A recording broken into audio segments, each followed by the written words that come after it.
ನಾನು ಯಾರೂ ಇಲ್ಲ ಬಡವರು ನಾನು ಸಪೋರ್ಟ್ ಮಾಡೋದು ತಪ್ಪಾ ಸರ್? ಅದು ಕಾನೂನು ರೀತಿಯಲ್ಲಿ ತಪ್ಪಾ ಸರ್? ನಾನು ಅದು ಕೇಳ್ತಾ ಇದ್ದೀನಿ. ಆ ಥರ ಅವನು ವಿಷ ಕುಡ್ದು ಅವನಿಗೆ ವಿಡಿಯೋ ನೀವು ಗಮನಿಸ್ಬಿರ್ಬೇಕು.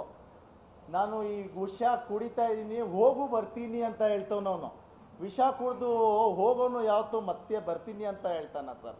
ಸರ್ ಆ ಹುಡುಗಿ ಕೇಳಿ, ಈಗ ಮಾತಾಡ್ತಾಳೆ ಆ ಹುಡುಗಿ, ಎಷ್ಟು ಸತಿ ಈ ಥರ ವಿಷ ಕುಡ್ದು ಸೋಪಿನ ವಾಟ್ರ್ ಕುಡ್ದು ಹಾಸ್ಪಿಟ್ಲ್ಗೆ ಹೋಗಿ ಬಂದಿದ್ದಾನೆ ಆ ಹುಡುಗಿನೇ ಹೇಳ್ತಾಳೆ. ನಾನು ಇಷ್ಟು ಹೇಳೋದು ಸರ್, ಈ ಇದು ಘಟನೆಗೆ ನನ್ನ ಹೆಸರು ಹಾಳು ಮಾಡೋಕ್ಕೆ ಕೆಲವರು ರಾಜಕಾರಣಿಗಳು ಕೈವಾಡ ಇದೆ. ಅದರಲ್ಲಿ ಕಾಂಗ್ರೆಸ್ ಅವರು ಇದ್ದಾರೆ, BJP ಅವರು ಇದ್ದಾರೆ.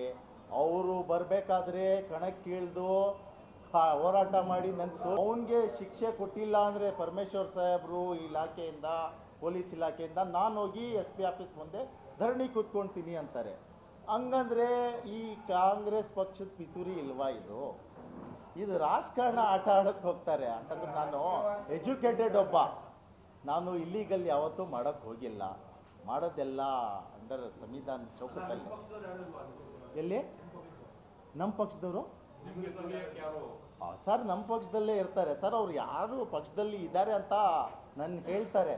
ಅವ್ರಿಗೆ ಯಾರಿಗೂ ಮಾನಸ್ಥಾನ ಇಲ್ಲ. ನಾನು ಮಾನಸ್ಥಾನ ಕೊಟ್ಟಿರೋರು ನನ್ನ ಜೊತೆ ಪಕ್ಷ ಕಟ್ಕೊಂಡು ಅವರು ಆವಾಗಲೇ ಪೂರ್ತಿ ಜಿಲ್ಲೆಯಲ್ಲಿ ಸಾವಿರಾರು ಮೆಂಬರ್ಸ್ ಆಗಿದ್ದಾರೆ. ನಮ್ಮದು ಕಾರ್ಪೊರೇಟರ್ಸ್ ರೆಡಿ ಆಗ್ತಿದ್ದಾರೆ.